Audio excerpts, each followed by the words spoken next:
Bom dia, tarde, noite ou madrugada, a hora que você estiver ouvindo. Eu sou Bernard Tamato, autor da saga A Era do Abismo e anfitrião da iniciativa Mochileiros do Multiverso, que une e fortalece autores e autoras nacionais através de dicas de escrita criativa e mercado editorial. Essa é a live e o podcast sobre criação de personagens, em que eu recebi previamente 5 perguntas de seguidores do Instagram. Anotei aqui e eu vou responder essas 5 perguntas ao longo da live. E também estou lendo comentários, também estou respondendo perguntas ao vivo para quem estiver aqui participando também, tá? Antes de começar, lembrando que qualquer pergunta fique à vontade, eu vou responder. Entre uma pergunta aqui anotada e outra eu vou responder. E eu vou dar só 2 recados rápidos. E vamos começar o conteúdo, tá? O meu recado vai ter live também domingo agora, porque a diferença foi de 1 voto. Ficou, quase igual, sabe? Então nós tínhamos tantas pessoas interessadas em live na sexta-feira, hoje, né, quanto no domingo. Então eu decidi também começar uma live também com a Lúcia Lemos, autora de Aika, esse livro aqui. Irado. É uma light novel, que é estilo oriental. Ela é escritora e ela é ilustradora. Esse livro também é ilustrado pela própria autora. Então é um livrão excelente. Vamos falar sobre fantasia além de Tolkien. Tá? Vamos falar de tudo que existe, não tudo, né? Mas quase tudo que for possível. Vamos falar de tudo que a gente conseguir falar, de nossas principais influências da literatura fantástica que vão além do Tolkien, né? O Tolkien influenciou praticamente toda a literatura fantástica. Eu digo que até a literatura como um todo, o Tolkien foi muito influente, mas, né, logicamente, nossas influências não se limitam a ele. Então a gente vai falar justamente do que a fantasia oferece além do Tolkien. O segundo recado início do mês que vem, de novembro, vai abrir vagas do curso de escrita enrolei. Segundo aviso início do mês que vem, em novembro, vai abrir vagas do curso de escrita fantástica. É um curso de escrita criativa focado em literatura fantástica. Serve tanto para autores que já têm alguma experiência, como autores que nunca escreveram nada, tá? Ele realmente dá toda a base, todo o fundamento, todas as ferramentas narrativas para contar histórias da melhor forma que o escritor ou escritora preferir, tá? Não é um curso de fórmula de bolo, não é um curso sobre cada herói, tá? É um curso que realmente te explica as ferramentas narrativas para que você use do seu jeito. E o curso tem um foco total em literatura fantástica, seja espada e feitiçaria, seja ficção científica, seja horror, tá? O que cada um preferir. Então vai abrir vagas início do mês que vem, vai ser a segunda turma. Então quem tiver interesse em dar um upgrade poderoso, que vai fazer total diferencial para criar a sua primeira história, ou então a segunda, terceira, quer que seja, para realmente aprimorar a sua escrita criativa, essa é a oportunidade ideal. Recados dados. Eu vou começar aqui respondendo o pessoal que já mandou mensagem anteriormente. E vocês estão aqui, sempre que vocês quiserem fazer pergunta, estou aqui também de olho, tá bom? A primeira pergunta que eu recebi foi do jb.brito.1.7. Como achar o equilíbrio entre o épico e o mundano em personagens de fantasia?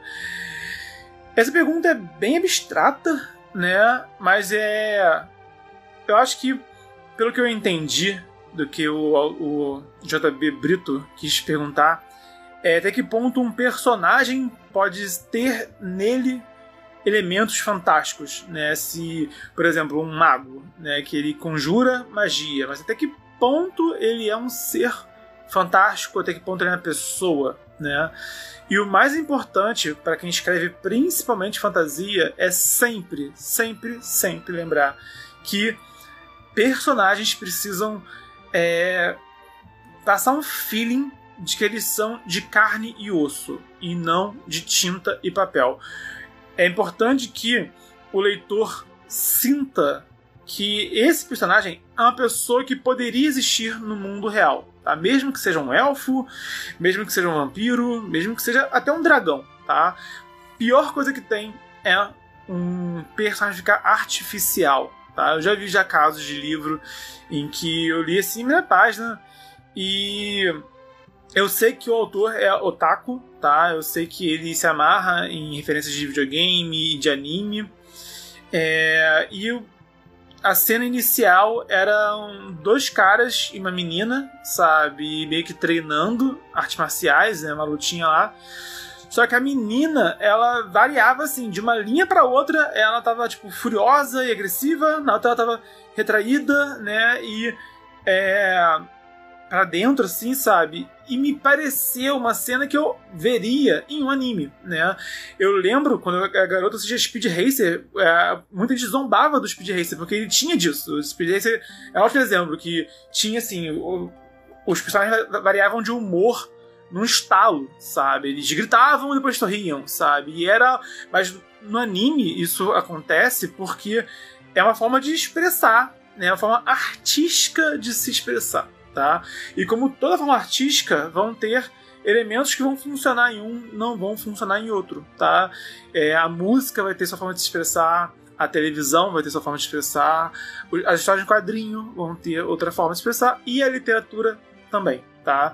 E no caso da literatura, que eu acho que é imprescindível, é isso. É o leitor sentir que, por mais que seja um mundo fantástico, que esses personagens possam parecer reais. Eu sempre uso, por exemplo, o Elrond, que é um cara que ele tem milhares de anos, é um elfo com milhares de anos de vida.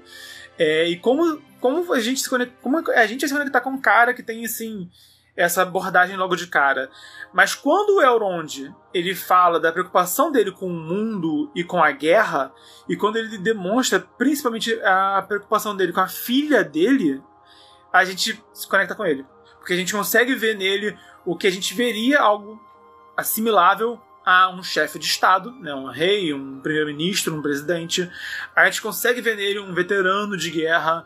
A gente consegue ver nele até um aspecto de um rei Arthur, né?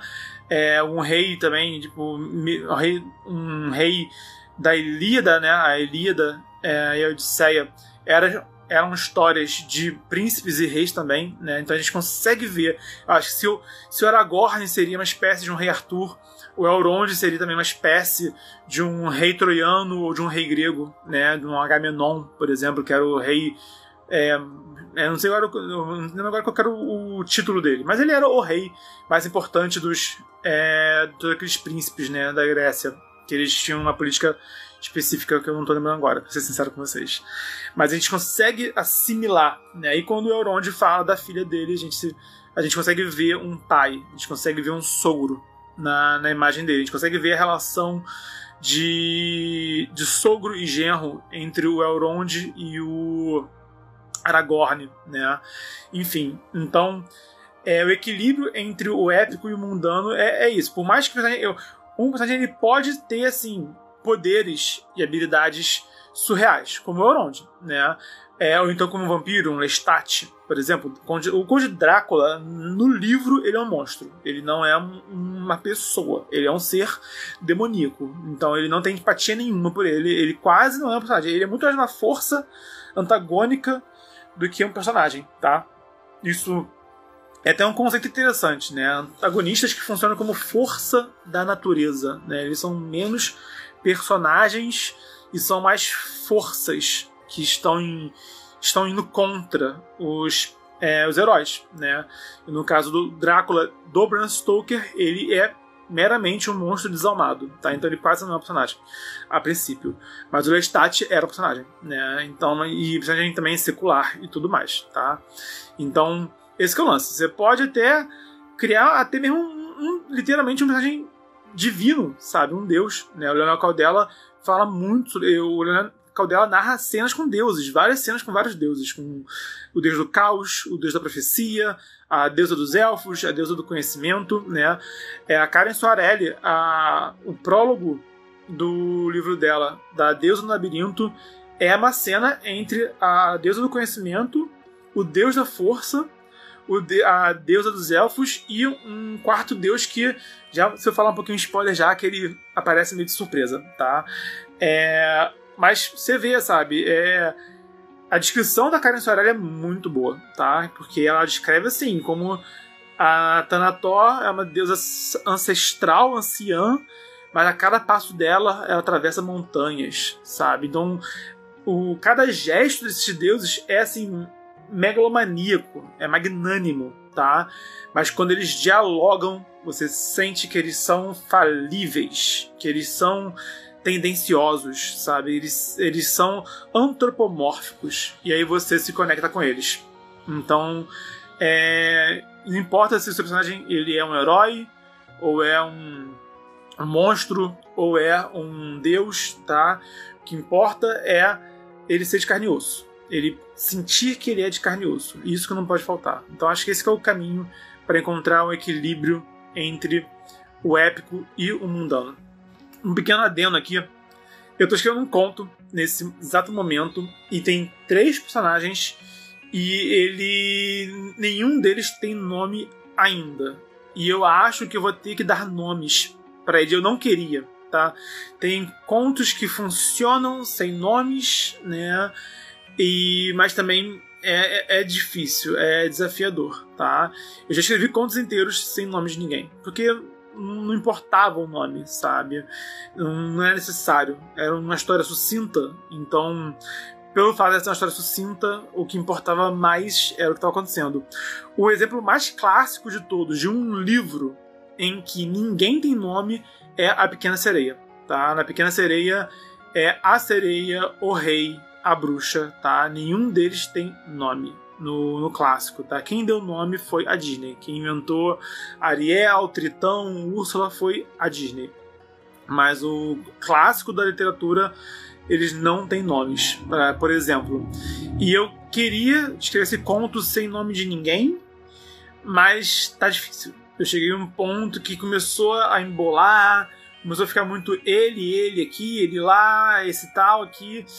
E eu vou revisar e eu vou decidir, né? Devo dar um nome a esses personagens ou não, tá? Então, isso é uma coisa que tudo, né? O escritor tem que buscar o que é melhor para aquela história, tá? Não é nem o que é melhor para ele mesmo, nem o que é melhor para ninguém. É o que é melhor para a história, tá? E isso tudo vai do gosto de cada um. Então, quem quer a história mais épica no sentido megalomaníaco, nada de errado, né? Quem quer uma história mais, chamam de low fantasy, né? Mais pé no chão, também irado. Mas o que não pode faltar é personagens que sejam interessantes. Isso é o fundamental de toda história. É isso que tem que ser o alvo principal de todos os escritores e escritoras. Apresentar personagens interessantes que o leitor vai acompanhar os personagens. Tá? É menos o mundo, é mais o elenco em si. E aí, cada história tem o seu elenco, como for melhor para ela. Respondendo aqui perguntas. O Covil do Bardo perguntou aqui na live: como criar personagens secundários que sejam marcantes e não descartáveis? Olha, eu defino basicamente 3, entre aspas, níveis de personagens: os primários, secundários e terciários. Os primários são o elenco principal, tá? Quando a gente pensa em Senhor dos Anéis, tem a Sociedade do Anel, é o elenco primário. Quando a gente tem o Game of Thrones, tem ali o Jon Snow, a Daenerys, o Tyrion Lannister, etc. Primários, tá? Harry Potter, nós temos o Harry, a Hermione e o Rony, primários, tá? Os secundários, acho que o X da questão deles é que eles vão servir para realçar os primários, os protagonistas, tá? E vão também servir para, de alguma forma, apresentar o mundo. Então, vão ser muitas vezes a conexão entre o elenco e o mundo. Então, você vê, por exemplo, o Legolas é o elfo do principal, né, da Guerra do Anel, do Senhor dos Anéis. Mas o Elrond, ele esteve na guerra, né, de 5.000 anos do passado, sabe? Então, ele é um personagem que o papel dele é secundário na narrativa, né? Também a Galadriel é mais antiga do que a Lua, sabe? Então, o Gandalf também, ele é praticamente um anjo que encarnou, né? Eu esqueci agora qual é o termo específico, os Maiar. Tô confundindo aqui, não tô lembrando direito o nome das entidades do Tolkien, né? Mas, no caso, o Gandalf, ele é um dos principais também. Mas tem um elenco que é ancestral, sabe? E que eles servem muito para isso, para apresentar o mundo, para conectar esse elenco no mundo ao redor deles. Quando você conhece os outros príncipes, outros reis humanos, você conhece um pouco mais daquela política humana e você percebe como eles contrastam com Aragorn, né? Como às vezes eles são mesquinhos e o Aragorn, ele é o rei ideal, sendo que ele não tem o reino. E os reis que têm reinos, os príncipes, todos eles são falíveis, aonde o Aragorn não é. Então, muitas vezes eles conectam o elenco principal ao mundo e realçam os elementos dos principais. E isso se aplica a tudo, né? A família do Rony mostra muito sobre quem ele é, tá? Sobre a expectativa que ele vive, né? Também os professores de Hogwarts se comunicam muito com o Harry, porque todos eles sabem mais ou menos qual é a treta, eles não falam, mas eles fazem ideia de qual é a treta que envolve o Harry, né? A Hermione, ela não é uma bruxa de sangue puro, né? E isso gera um preconceito a ela, por exemplo, e aí quando o Draco Malfoy xinga ela, né? Por causa disso, ela fica magoadíssima, tá? Mas você vê, os secundários, eles vão ter menos participação, tá? E vão ser... a questão é o protagonismo, tá? Quem tem que fazer as coisas, quem tem que mover a história de verdade é protagonistas. Eles movem a história. Se um secundário move a história, algo deu errado, tá? Eu contraindico por completo. Pô, você dá todo um holofote pro elenco, aí vai um personagem que não era tão participativo na história e rouba a cena. Pra mim isso quebra, sabe? Então, quem move a história, quem tem o mérito, quem tem o protagonismo, né, o nome de estudo, é o elenco primário, tá? O elenco secundário vai fazer esse contraste e vai também apresentar facetas do mundo em que a história se passa. O terciário é basicamente figurante, tá? É aquela galera assim, aquele personagem que vai aparecer em uma cena só e vai ser aquele guarda da cidade, sabe? Vai ser alguém que vai estar assim, totalmente esquecível, né? Você não vai nem lembrar desse personagem a longo prazo, mas ele vai servir para ambientar também o cenário. Então, eu acho que o terciário é mais isso, aqueles figurantes que dão vida pro mundo. Tem aqui mais pergunta no chat. Café com Leitura mandou uma pergunta. A Mitsuizi fez um comentário aqui. Eu vou ler assim que eu responder aqui a outra pergunta que foi enviada previamente. O Rick Selly, escritor, falou: personagem com uma importante decisão na sua jornada. Melhores maneiras para passar para o leitor. Expectativa é tudo, nesse caso. Eu estava vendo uma análise de um filme que eu nem sabia que existia. É aquela atriz que fez o Crepúsculo, esqueci o nome dela. E é um filme que ele parece muito com Alien, o Oitavo Passageiro, mas ele falha em vários pontos que acabam enfraquecendo a narrativa. E um dos pontos, né, que eu vi de crítica a esse filme é que logo de cara tem duas pessoas correndo e a menina ela precisa decidir se ela espera eles ou não, né, pra salvar a vida deles. E aí, já que se ela esperar demais, ela também tá botando a vida de todo mundo em risco. E ela, no desespero, decide por apertar o botão e sacrificar aquelas duas vidas, tá? O problema foi a audiência não conhecia a personagem principal até agora, né? Esse é o começo da história, e conhecer menos ainda essas pessoas que acabaram morrendo. Então, esse momento não teve peso nenhum para a história. Porque, como eu falei no começo, né? O leitor tem que se importar, o espectador, o leitor, o jogador, etc. Ele tem que se importar com o personagem, tá? E tem que sentir o peso dessa importância, tem que entender o que ele está decidindo e do que ele está abrindo mão, sabe? E como aquilo não foi desenvolvido, não teve força essa cena. Em contraste com o Alien, o Oitavo Passageiro, que é o filme clássico, né? A história começa meio que com um dia comum da tripulação daquela nave. E aí, quando eles estão num dia comum, você conhece um pouquinho deles. Conhece quem é debochado, quem é sempre sério, quem é o estudioso, né? Você vai conhecendo um pouquinho deles, quem é mais egoísta. E aí, quando eles juntos encaram uma ameaça que pode matar todos eles, e pior, pode depois alcançar também, né, a Terra, e pode ser uma ameaça maior para a Terra depois, aí você realmente sabe quem eles são. E aí você percebe a evolução. Você percebe aquele que vira casaca, aquele que parecia ser legal e não era legal coisa nenhuma. Você percebe aquele que tava fanfarrão, mas na hora do vamos ver, né, é o cara que mais trabalha em equipe, por exemplo, tá? Então, a expectativa é tudo. E para as decisões também. Não adianta você querer começar com uma cena impactante. Não adianta, tá? Você tem que apresentar os personagens de forma cativante, tem que desenvolver eles e o leitor tem que sentir o peso. Mas, sabe, é aquela coisa, tipo, por que a gente, quando lê um jornal, quando vê televisão, vê assim, morreram dezenas de pessoas, né? Até em épocas de pandemia, né?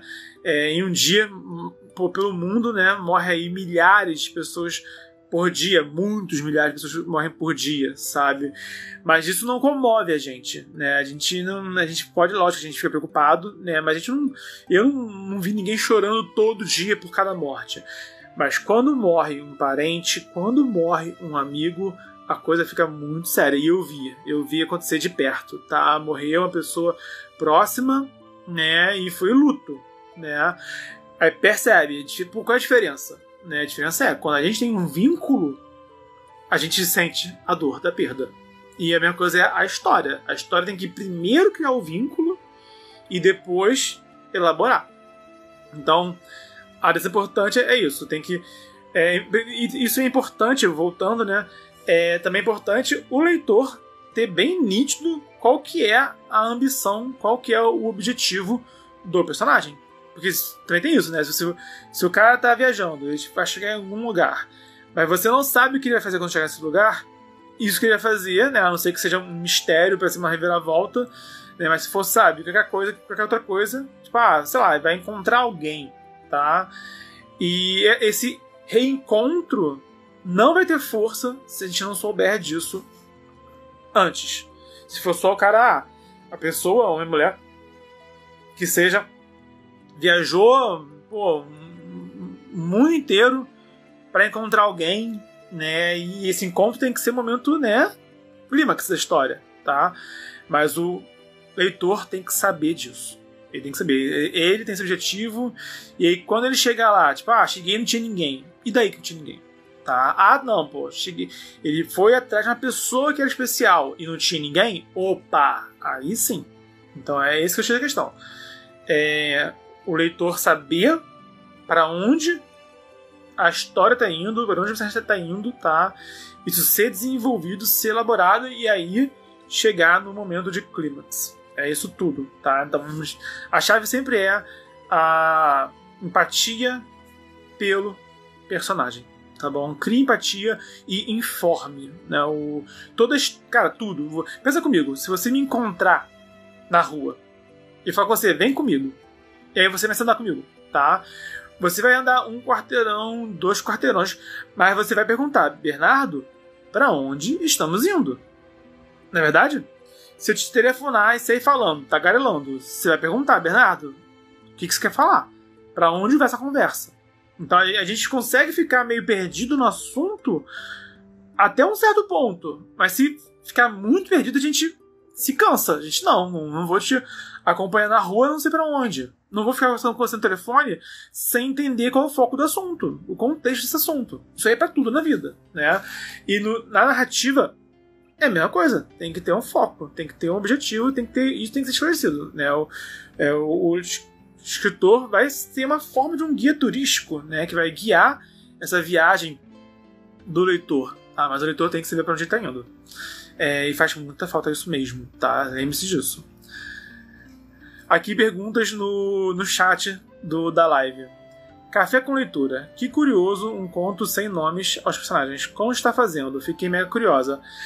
Cara, é um narrador, né? E tem 2 personagens com ele, tá? E até então tava só abstrato, né? Tava só que tinha um que tava agindo mais e o terceiro tava meio paradinho, sabe?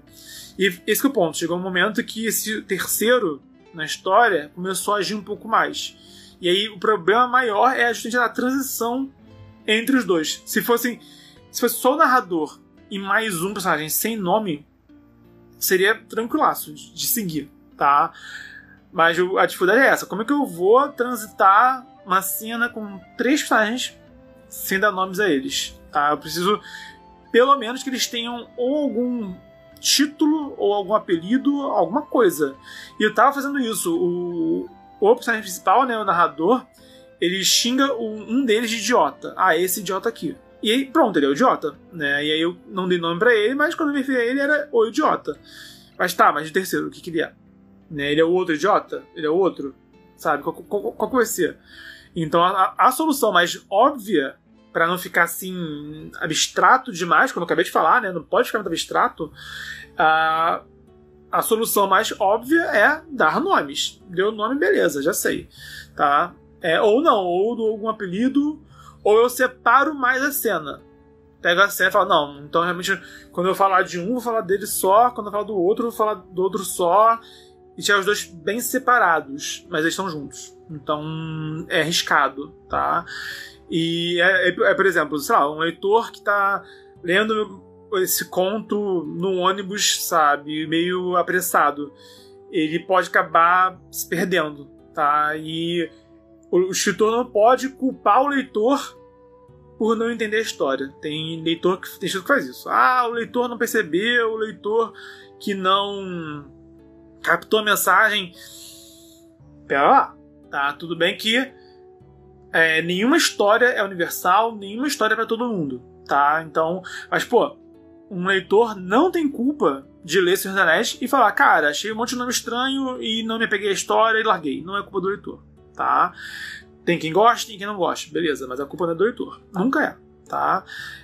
Então, a não ser que o leitor, sei lá, invente de interpretar a história de uma maneira totalmente sem pé na cabeça. Mas aí acho que é um caso muito raro, né?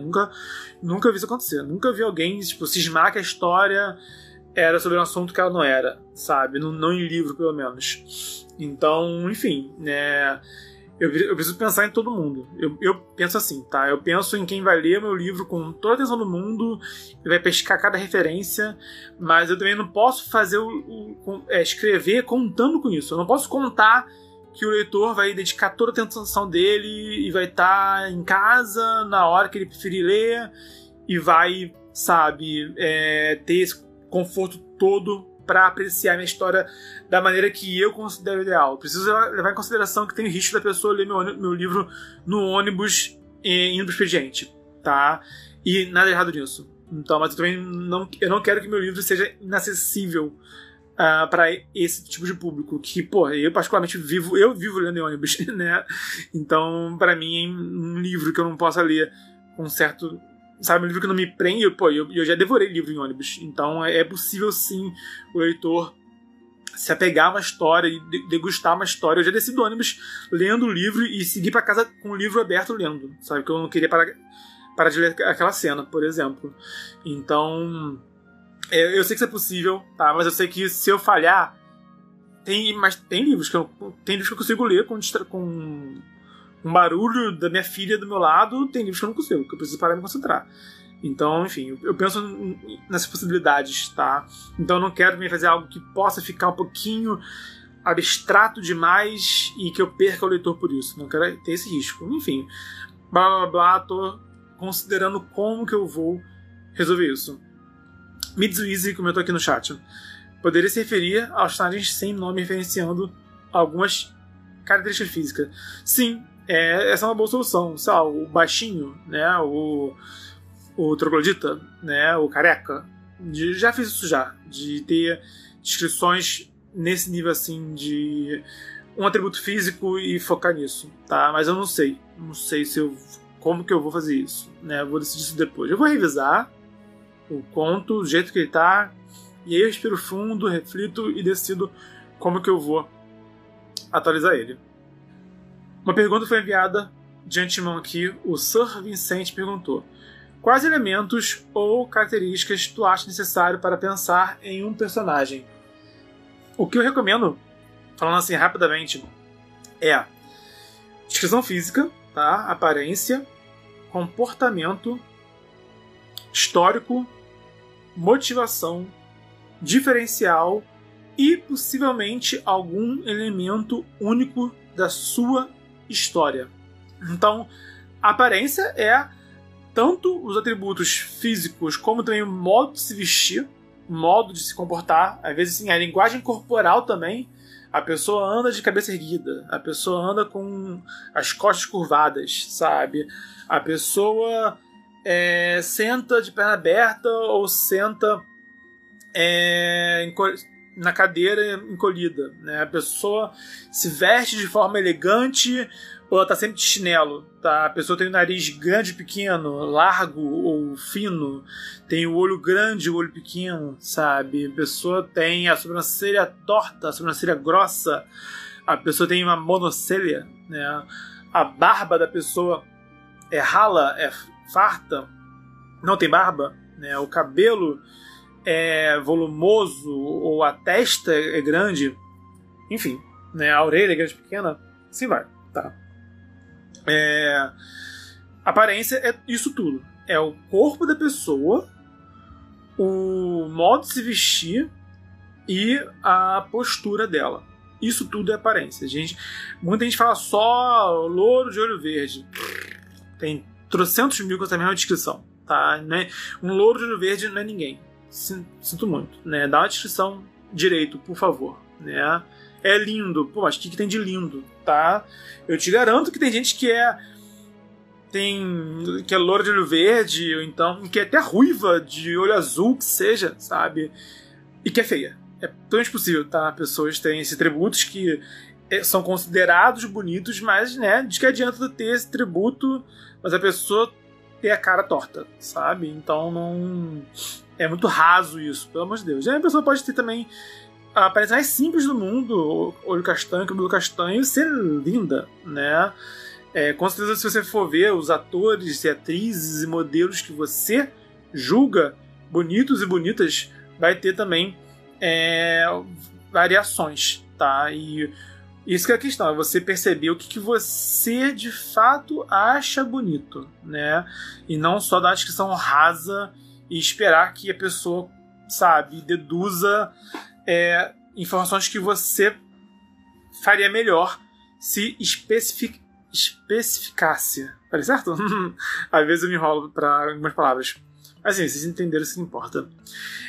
Comportamento é como que as pessoas lidam com a vida delas, como que elas optam por resolver.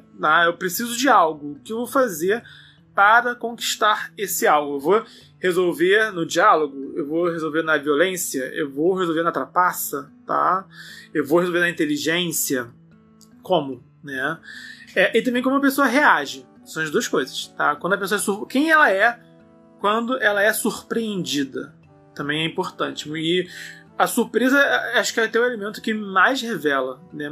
Que uma coisa é você escolher agir de uma forma, outra coisa é você pega surpresa e ter que agir de supetão. Mas pensa nisso, nas ações e nas reações das pessoas. Histórico é todo o passado da pessoa que pode vir a influenciar o tempo presente, tá? E o que mais?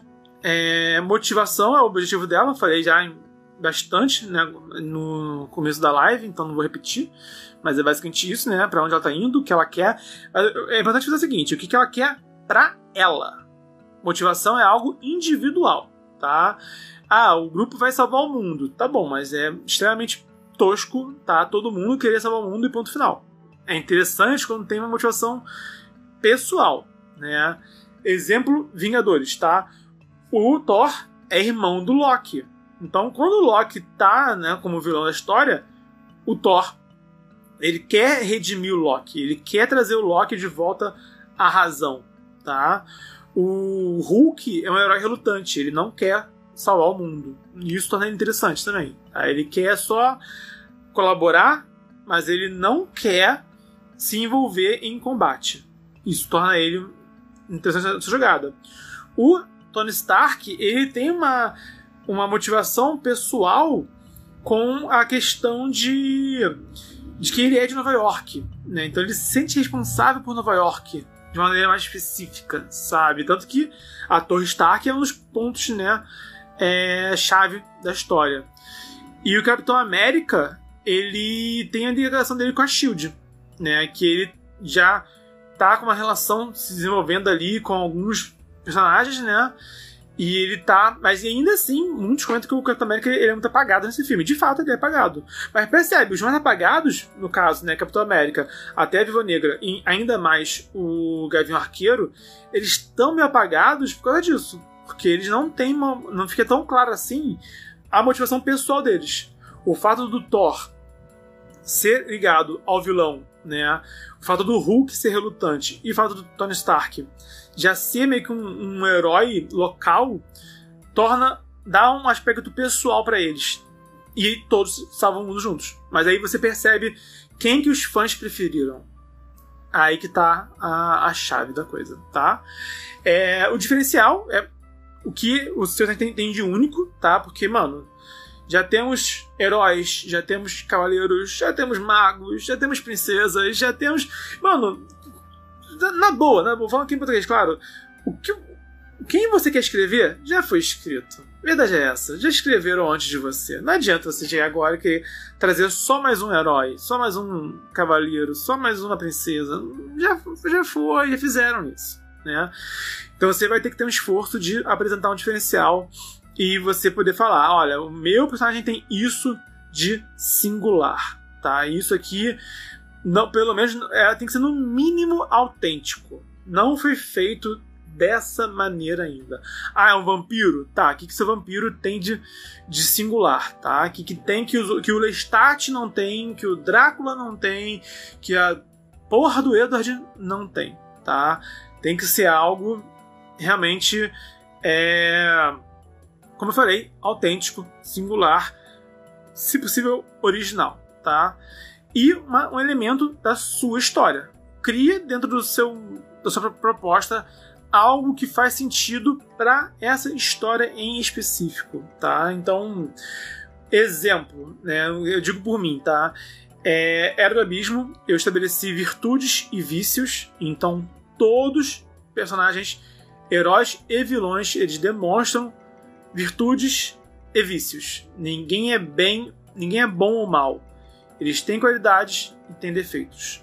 O que diferencia é que alguns deles dedicam a sua vida às virtudes e outros dedicam aos vícios. Então, o que é mais importante para essa pessoa? É a ganância dela ou é a coragem dela?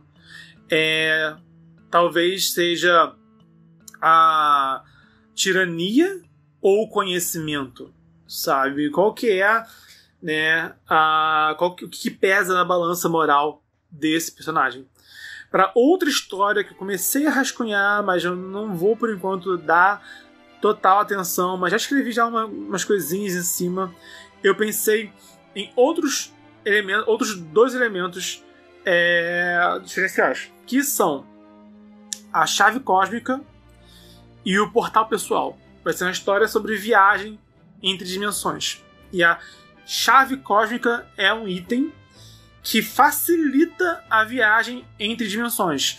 Nenhuma chave cósmica é universal. Nenhuma chave cósmica abre e fecha qualquer portal entre dimensões. Mas facilita e acaba moldando a jornada de cada personagem, tá? E o portal pessoal é um item que conecta esse personagem à sua dimensão natal, a dimensão que ela veio. Então, ela pode a qualquer momento ativar esse portal pessoal e ela sozinha volta pra casa, tá? Mas se tem um grupo, né, e o grupo vai, o grupo vai morrer, sabe? Todo mundo tá de cara pra morte certa. eles podem, cada um deles, usar seu portal pessoal e salvar a própria vida. Mas eles vão se separar. Entendeu? Mas se eles precisam ir para uma dimensão específica, né?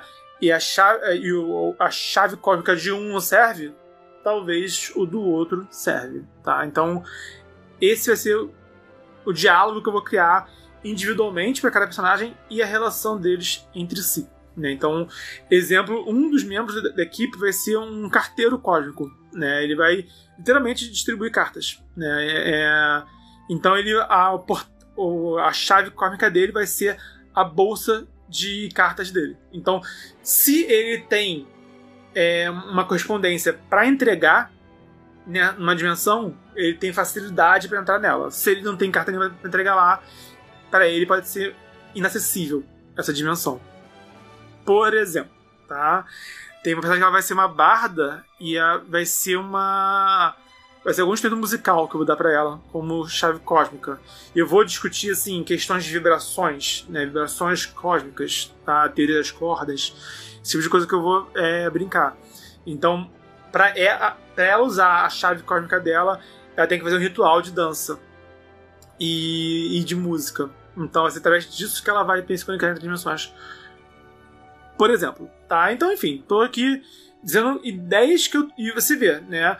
Para Era do Abismo, virtudes e vícios, né? Para essa outra abordagem, vão ser outros elementos totalmente nada a ver, tá? Mas minha preocupação foi isso. Um leitor que lê a Era do Abismo, ele não vê virtudes e vícios sendo debatidas em fantasia medieval, fantasia sombria, como é na Era do Abismo. É aí que eu mostro a minha autenticidade. Tá? Aí que mora a minha originalidade. Nesse livro que eu vou escrever no futuro, né, entre viagens interdimensionais, vão ter esses elementos que eu vou trabalhar, tá? Enfim, então esses são os conceitos básicos, tá, que eu posso falar agora. E eu acho que é importante isso, você também criar. E acho que essa que é a dica, né, para como criar personagens únicos. Bom, cria um mundo que permita elementos singulares em si. Né? E aí você elabora esses elementos singulares através do seu elenco. Dando continuidade aqui, o B. Malthus comentou: eu gosto muito de Piratas do Caribe também, porque acredito que eles equilibram muito bem essas relações. Verdade, eu gosto muito do elenco também. Café com leitura. Pergunto como está fazendo, justamente porque tive dificuldade em visualizar os personagens assim. Então, né, varia da proposta. Né? E se for mal executado, lascou. Tá? Esse que é o problema. Sobre a pergunta, no caso, em relação, né, a personagens sem nomes. Né? No caso, Pequena Sereia é um clássico da literatura mundial, né? Não é à toa, mas porque o autor conseguiu fazer isso muito bem feito. Agora, se fizer mal feito, dá ruim. Aí tem que tomar cuidado com isso. L2 Peter. Existe algum gênero mais fácil de escrever? Não. Tá? Cada gênero tem sua especificidade e o caminho é escolher aquilo que você mais gosta. A gente tende a ter facilidade com aquilo que a gente gosta. Eu, Bernardo, detesto matemática, sou terrível em matemática. Tá? Eu detesto biologia, química, sou péssimo. Matérias que eu tinha gosto de estudar, como história, como literatura, como geografia, eu sempre tive notas melhores. Redação, inglês, né? Sempre tive notas melhores. O mesmo se aplica para tudo na vida.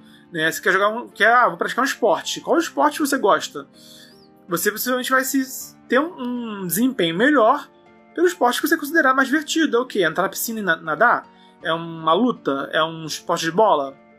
É um esporte solo ou de equipe? Varia, na verdade. Literatura é a mesma coisa. Então, o mais fácil é aquilo que você gosta mais. Se você gosta, você sente prazer, tudo é mais fluido. A vida é assim em muitos sentidos. Bria Malthus. Como apresentar personagens secundários ou terciários parecidos como homens de um bando diferente em um momento qualquer, sem ficar repetitivo?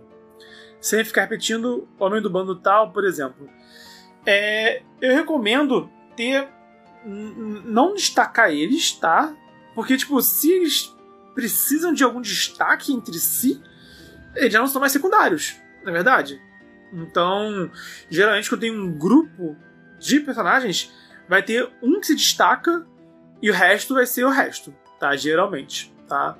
E aí, quando você precisar, eu lembro de uma cena do Leon Caldela no Terceiro Deus, que ele fala, cara, é um bando de bandoleiros de estrada que ele fala, eram típicos, cicatrizes, carecas, tapa-olho, e era isso, sabe? Mas você consegue visualizar o grupo que o Caldela narra, mas ele não fala quem é quem, sabe? Eles aparecem e somem logo em seguida, tá? Então não precisava apresentar em detalhes. Então, o que eu recomendo é dar um atributo específico para quem você quer, tá? Tipo, é um ruivo, né? É um caolho, é um careca. Dá um atributo assim, ou então que seja um atributo também de comportamento. Tinha um que não falava nada, tava sempre calado, né?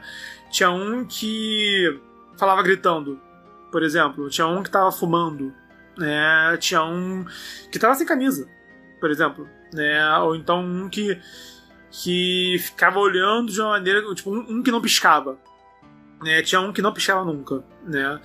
Pega um atributo, mas um só, tá? E foca nisso.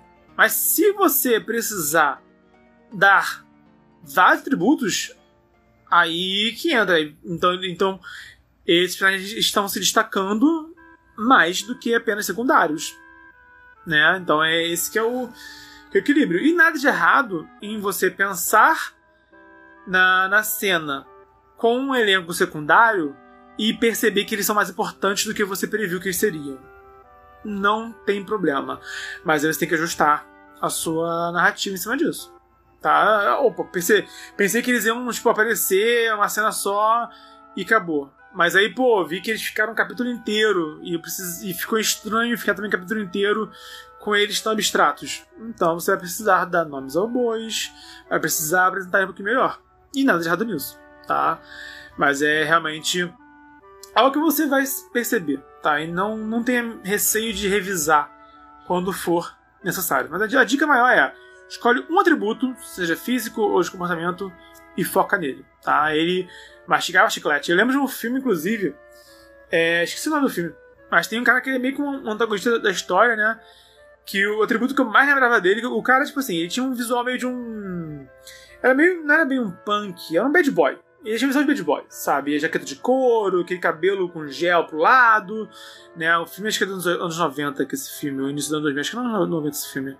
Mas o atributo que eu não esqueço desse personagem, que ele podia ser só um bad boyzinho, é que ele mastigava chiclete de nicotina. Mano, só de imaginar aquele cara com aquele chiclete e aquele bafo de nicotina, né? Pra mim, me marcou nisso aquele personagem, tá? E é o atributo dele que eu acho mais marcante de todos, sabe? E ele tá sempre masticando o raio de chiclete. E você sempre lembra do bafo de nicotina. Você tá vendo um filme, mas você tá imaginando bafo de nicotina nesse cara, tá? Então, você vê, né? Ele tem uma descrição que pode ser genérica, é um cara bad boy, né? Jaqueta de couro, cabelo com gel, sabe? Tem milhares assim.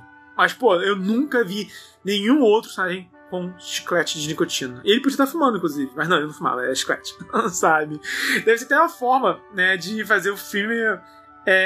que é um filme assim, que fala muito sobre sexo, né? Mas não mostrava nada explícito, não tinha ninguém de calcinha sutiã, sabe? Não tinha nada assim vulgar no filme, não era um American Pie, né? Mas eu suponho que eles fizeram um filme pensando em fazer uma censura que permitisse uma audiência mais jovem. Eu suponho que eles tinham essa intenção. E aí, cigarro é um dos elementos que acaba influenciando, né? Na faixa etária de um filme. Então eu suponho que foi essa a intenção deles.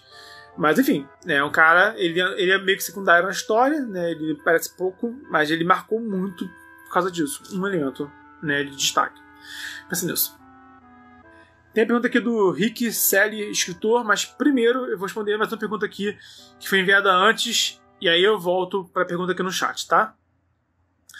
William Assis, como criar um bom antagonista?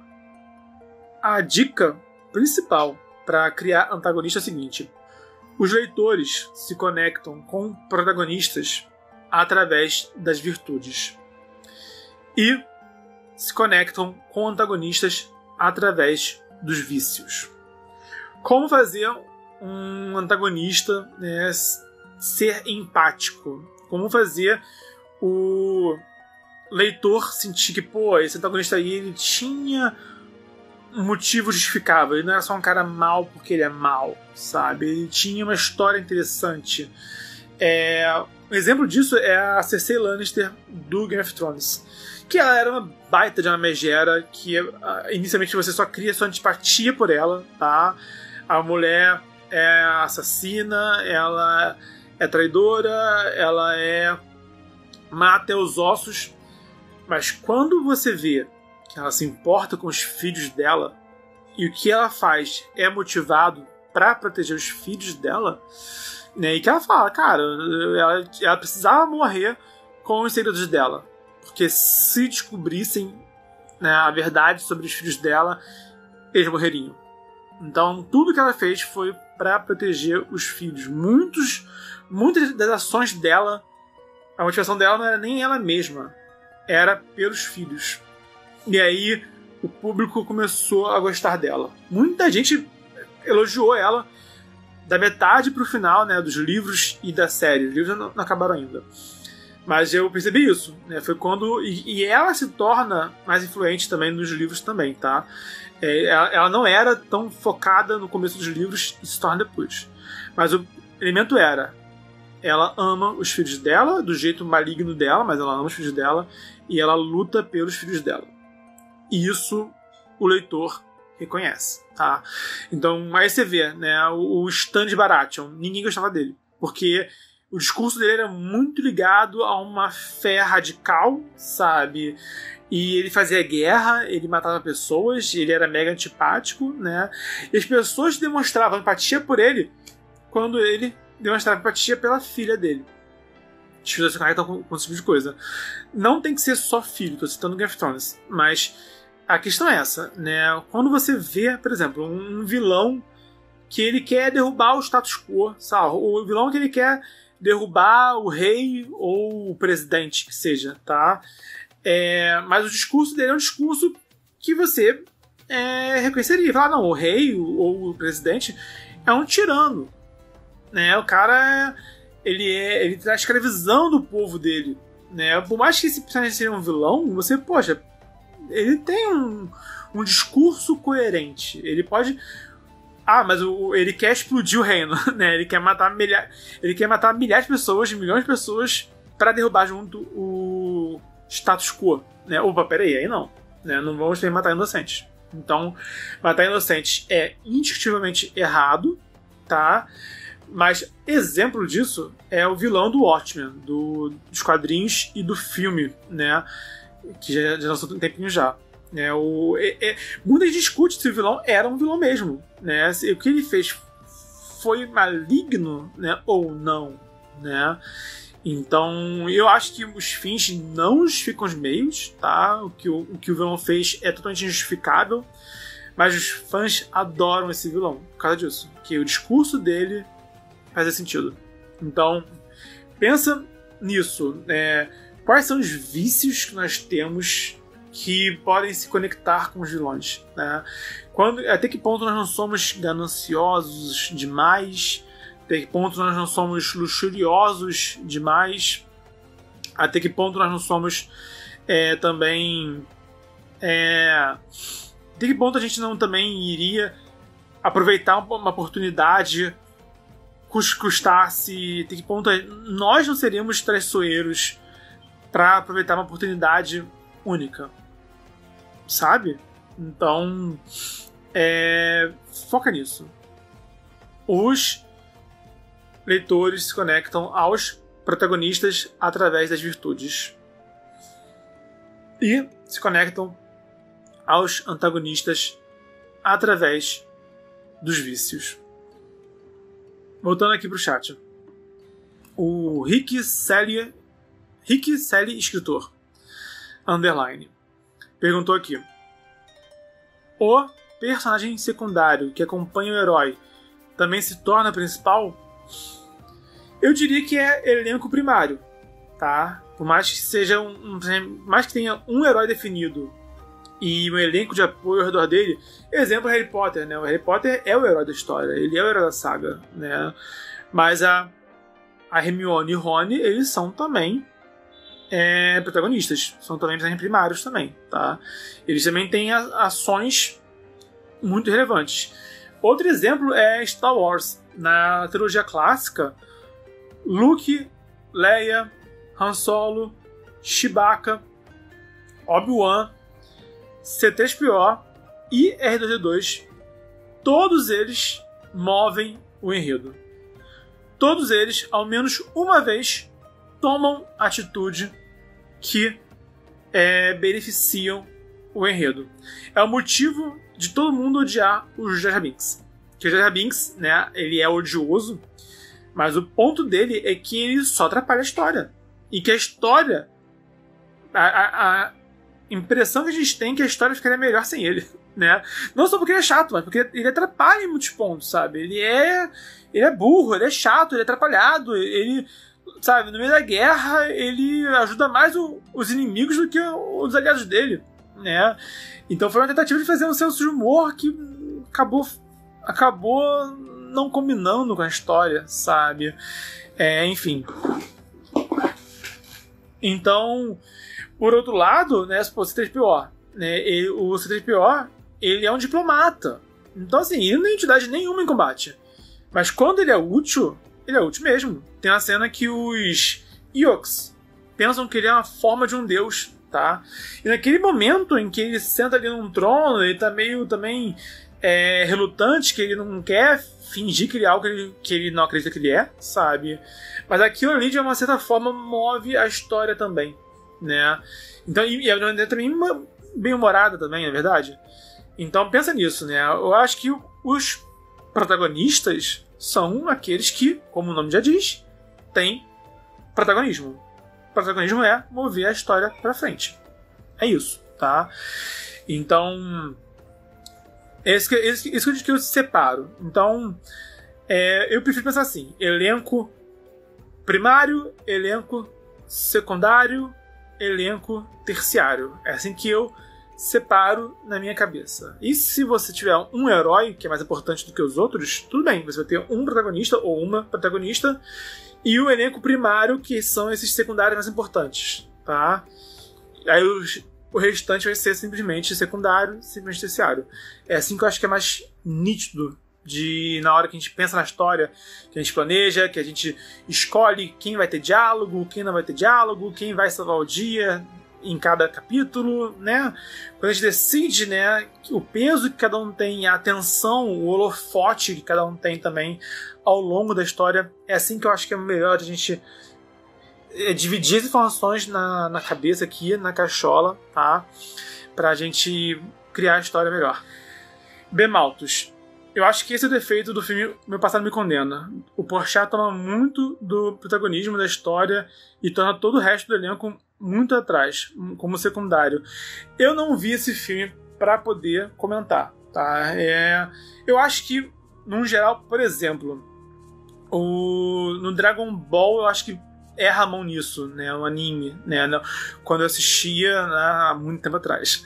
Mas eu sentia isso, né? Afinal de contas, o Goku vai salvar o dia e o resto não é importante. Então, eu tinha a sensação de que quando outro personagem secundário aparecia, eu me sentia, tipo, eu estou perdendo tempo. Porque eu sei que esse cara não vai vencer a luta no final das contas e que o Goku vai precisar salvar o dia. E hoje em dia, eu largo história que assim. Teve até um mangá que eu comprei 2 edições, ou 3, eu acho.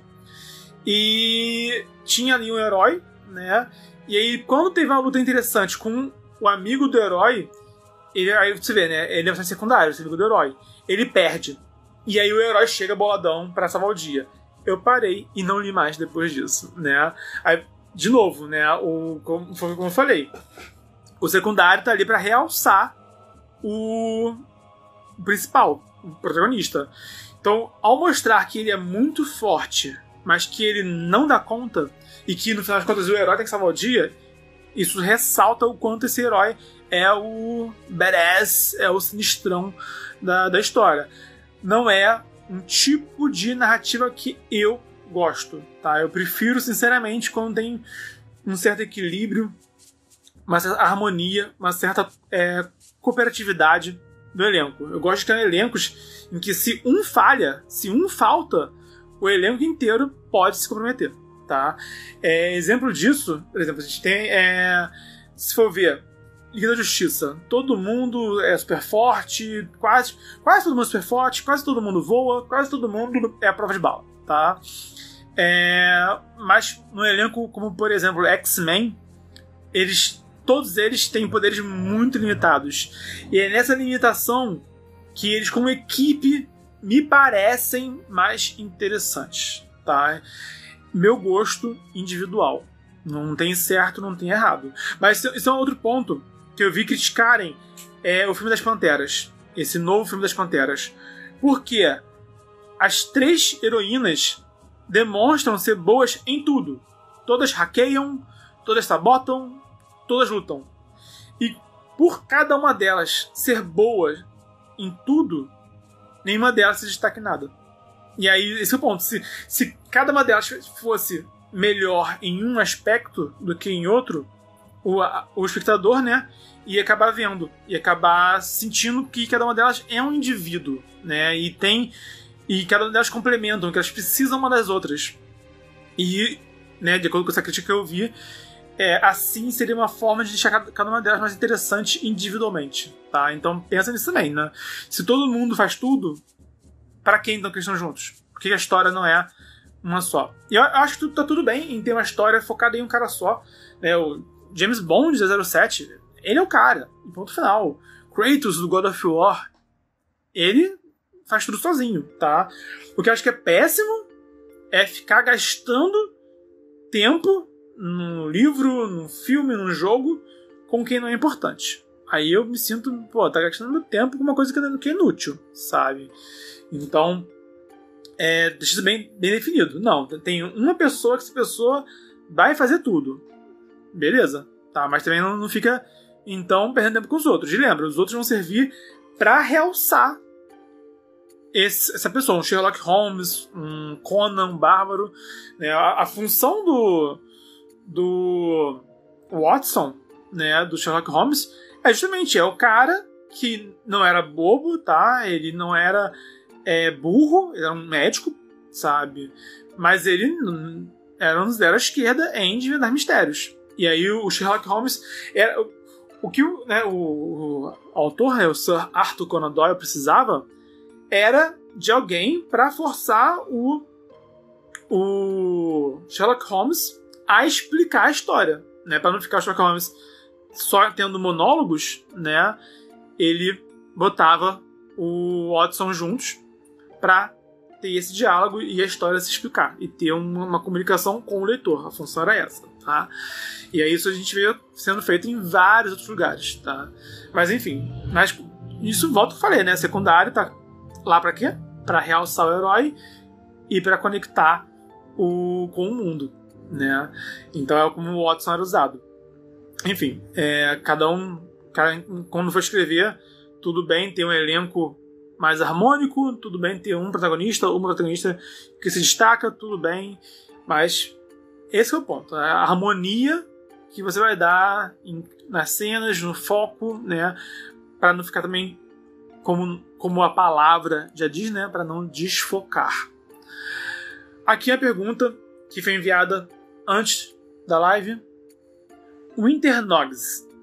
Como criar e manter ou remover personagem em contos? São 2 assuntos que eu acho que são válidos de falar, né? Como criar e manter ou remover, tá? Ou como e o fato, né, de ser um conto. Sobre conto, basicamente, menos é mais, tá? Você não dá para ter muitos personagens em um conto. É melhor ter um foco menor.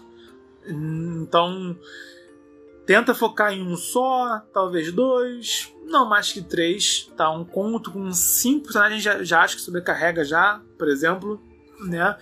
Mas não sei esse, né? Menos é mais. Como criar? Cara, como um conto, né? Você não vai ter tempo de desenvolver como num livro, né? Como num romance completo. Eu volto, né? Que eu falei antes de, cara, dar um atributo de destaque. Pega um atributo e foca nele. E realça ele. Que é pra ficar marcante. na mente do leitor, para ficar assimilável e marcante. Quanto mais chamativo, quanto mais marcante, nesse caso, melhor. Tá? Sobre manter, é só você contar sua história. Acho que não tem muito mistério, né? Mas lembre-se disso, o leitor se apega ao personagem. Tá? E se for um protagonista, o ideal é que se conecte. O ideal é que o leitor ele ou se identifique ou admire o protagonista ou a protagonista. Então é basicamente alguém que o leitor poderia ser ou alguém que ele gostaria de ser. Esses que são tipo o James Bond. O cara é bom em tudo. O cara é bom de briga, o cara é inteligente, o cara é mulherengo, né? Ele dá em cima da mulher que ele quiser, sabe? Isso, né? Homens gostariam de ser assim, né? Conan, fortão, bom de briga, rei. Homens gostariam de ser assim, tá? E isso se manifesta tanto com o público masculino como de outra forma em público feminino, tá? As meninas de hoje em dia gostariam de ser a Elsa ou a Anna, né? Eu, quando era garoto, eu adorava o Rei Leão, né? Adorava o Aladdin, né? Adorava o Batman, o Super-Homem também, quando era criança. O Homem-Aranha, adorava muito, sabe? Enfim, mas você pode ver que as crianças...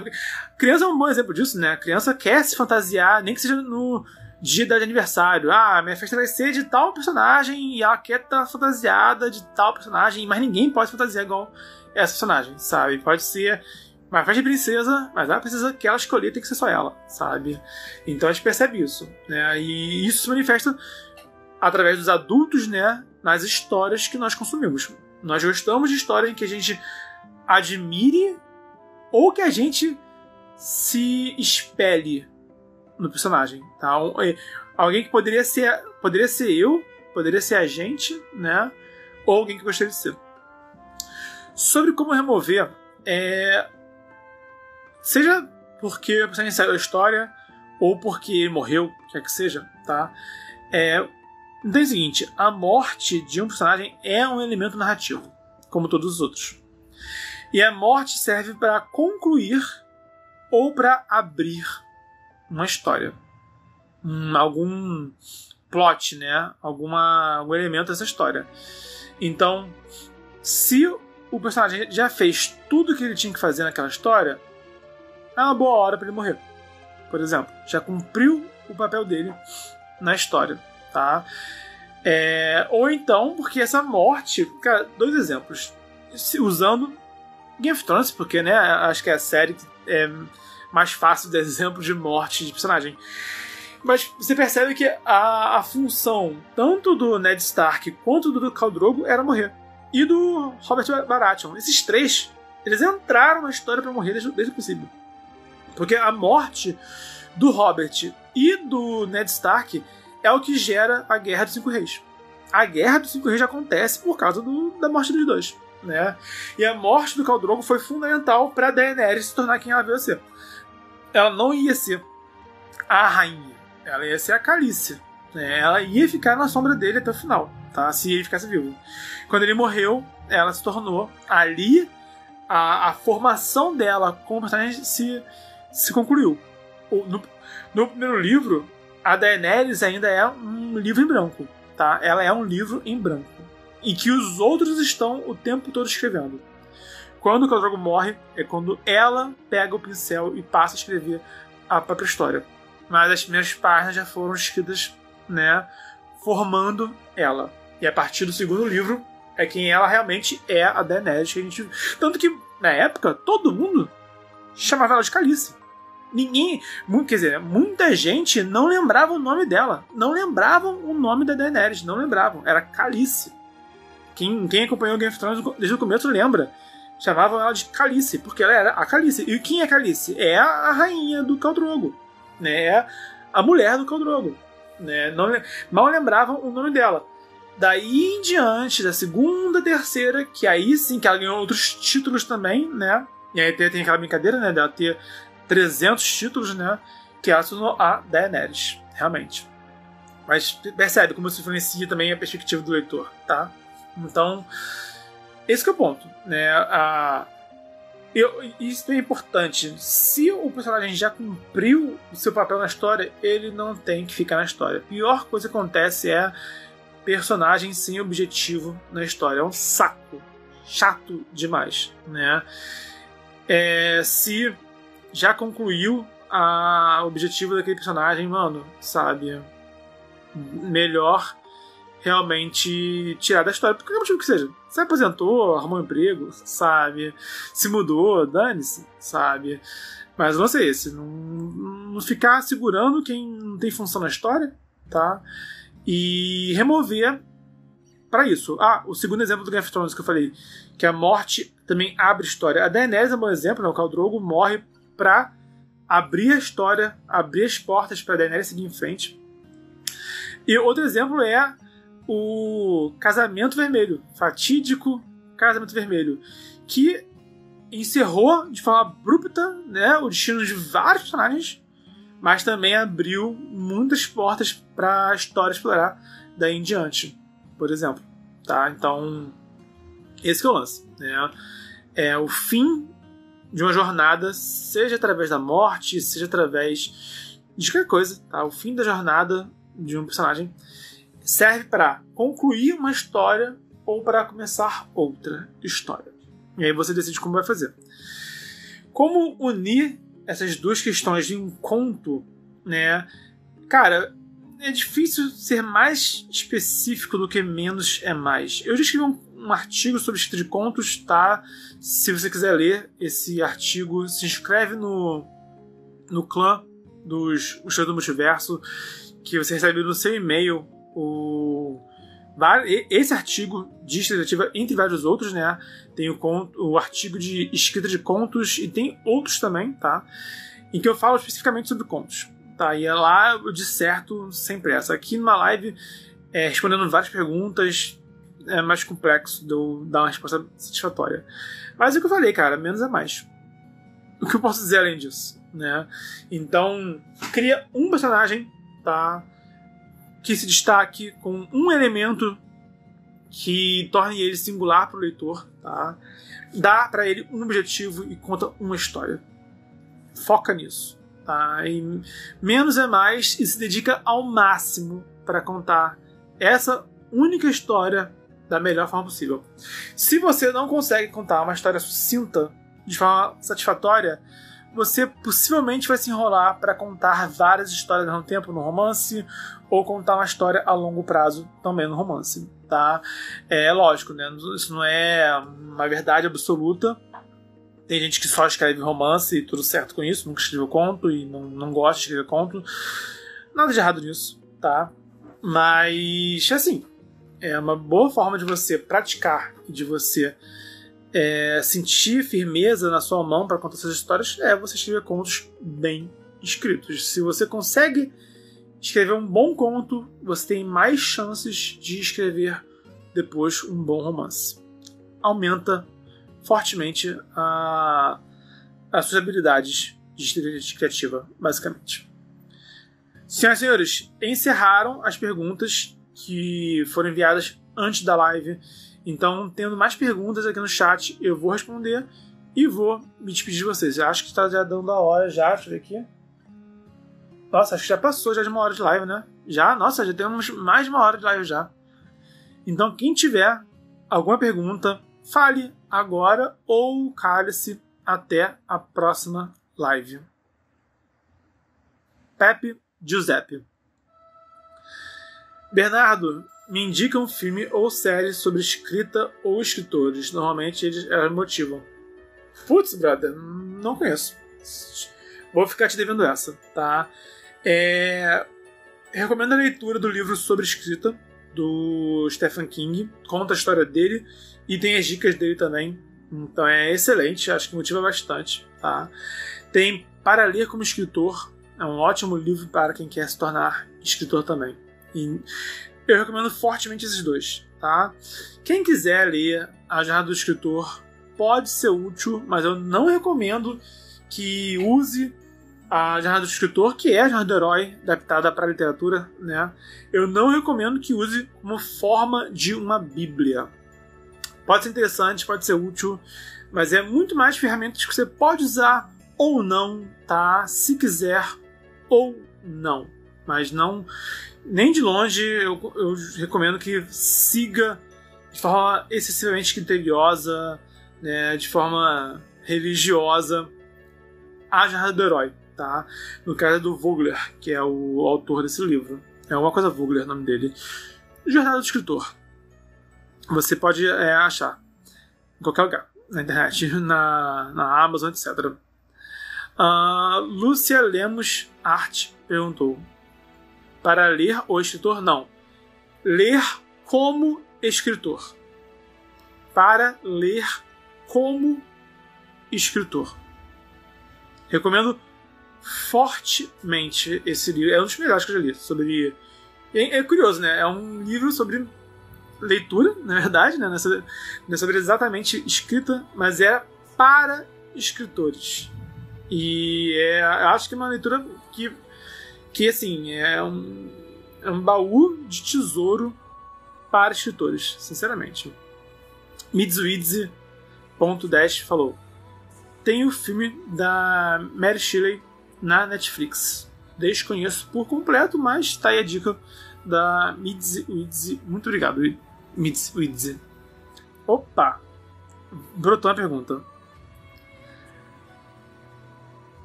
Lúcia Lemos Arte. Lúcia Lemos Arte. Conteúdo. Pergunta: sobre desenvolver psicológico é ruim? Eu acho ótimo, mas a pergunta é um pouco abrangente. Como assim desenvolver psicológico? Amadurecer o personagem, amadurecer como pessoa, amadurecer o comportamento, né? Em relação a como que o personagem encara o seu objetivo, a sua ambição, né? É isso. Eu acho que, sinceramente, é importante que os personagens evoluam, tá? Como pessoa. É importante que eles aprendam. Toda a história que é sobre assim, a maioria das grandes histórias lidam com questões de amadurecimento, né? E com questões de evolução pessoal, né?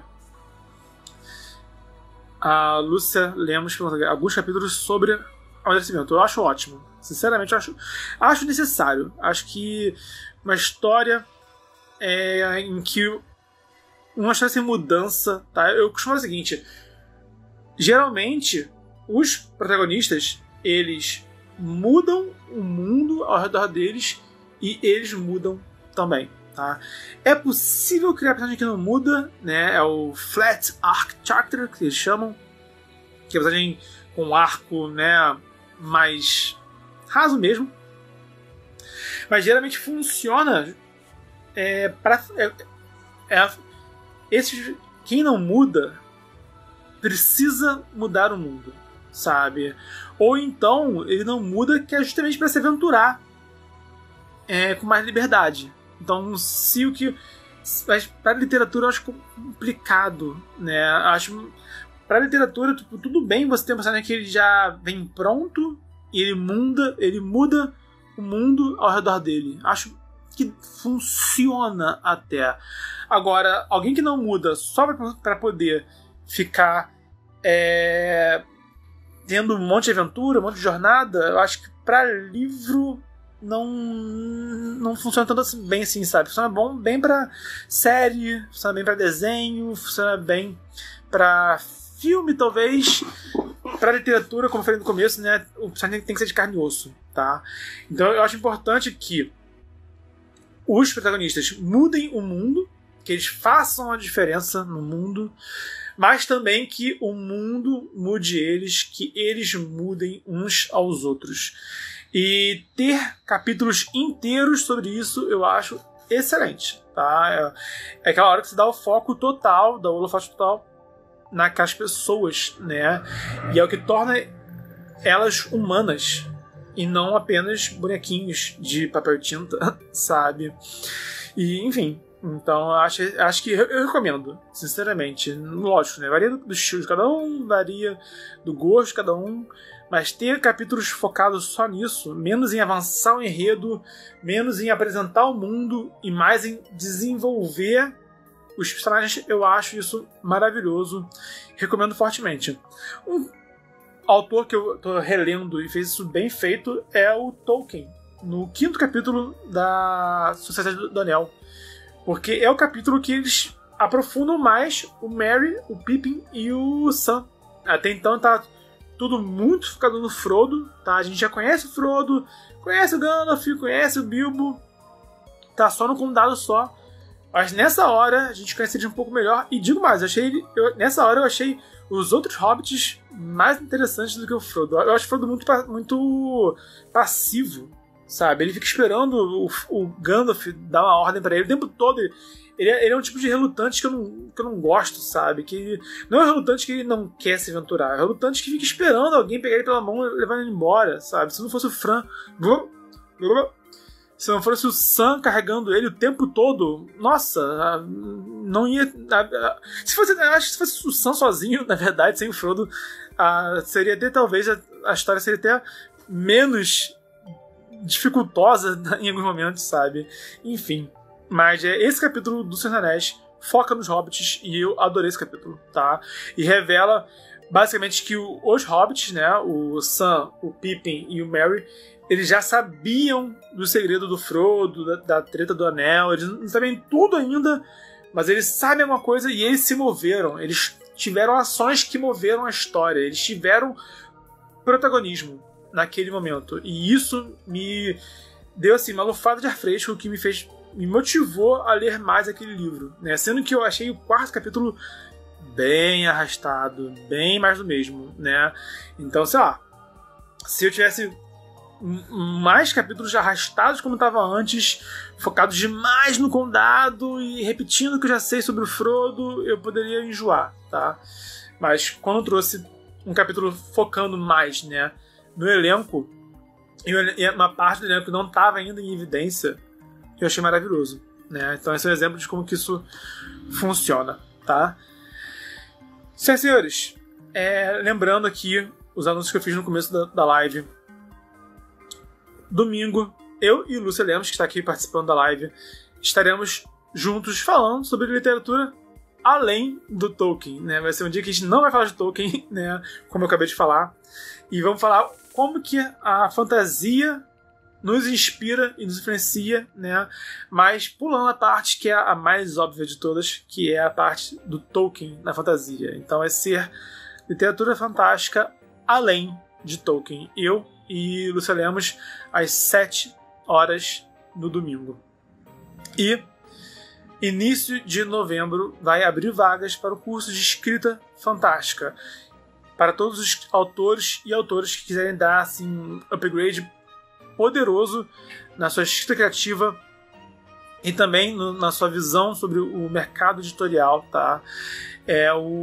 Acho que esse é o caminho mais recomendável para quem quer realmente encarar a escrita criativa com um olhar mais atento, mais perspicaz, né?